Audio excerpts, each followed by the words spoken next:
बिहार चुनाव में CM face की रेस, कौन किससे आगे कौन होगा पीछे, क्या पुराने चेहरे पर लगेगा दाव, क्या खुलेगा पीके की किस्मत का ताला। बिहार में जितना इंतजार किसी पार्टी को अपनी जीत का होता है, उससे ज्यादा जनता सीएम फेस के चुनाव का इंतजार करती है। क्या बिहार बीजेपी में मुख्यमंत्री चेहरों की कमी जनसुराज के नेता प्रशांत किशोर के लिए वरदान साबित होने वाली है? ये सवाल है। अगर एनडीए को बिहार चुनाव 2025 में बहुमत नहीं मिलती है, तो क्या प्रशांत किशोर सीएम बनेंगे? बिहार के मौजूदा सीएम नीतीश कुमार अगर किसी कारण मुख्यमंत्री नहीं बन पाते, तो क्या सम्राट चौधरी सीएम बनेंगे? बिहार के सियासी गलियारों में इस तरह के सवाल बीते कुछ दिनों से पूछे जा रहे हैं।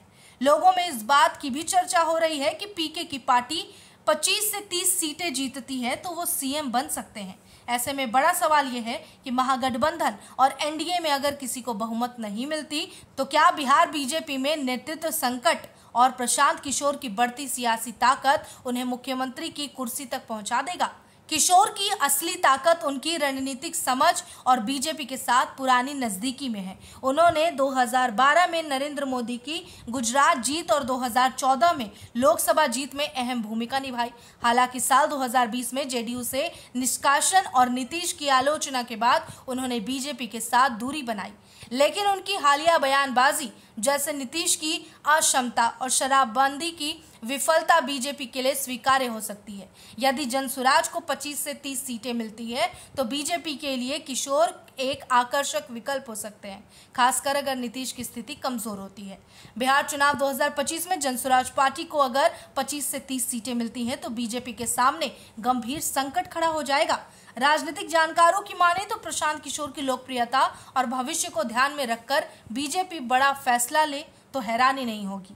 पीके के पीएम मोदी के साथ नजदीकी और साफ सुथरी छवि सीएम बनने में निर्णायक भूमिका अदा कर सकती है। फिलहाल डिप्टी सीएम सम्राट चौधरी को एनडीए का एक प्रमुख चेहरा माना जाता है। कुशवाहा समुदाय से आने वाले चौधरी 2025 में बीजेपी के लिए अहम भूमिका निभाएंगे, लेकिन अगर बीजेपी बहुमत से दूर रहती है, तो फिर उनका सितारा गर्दिश में जा सकता है।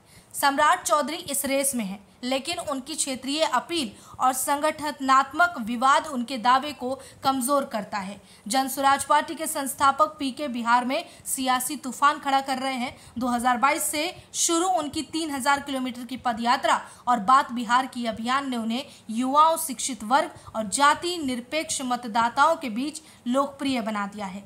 किशोर का दावा है कि 60% बिहारी शिक्षा और रोजगार के लिए बदलाव चाहते हैं और उनकी पार्टी इसका वाहक बनेगी।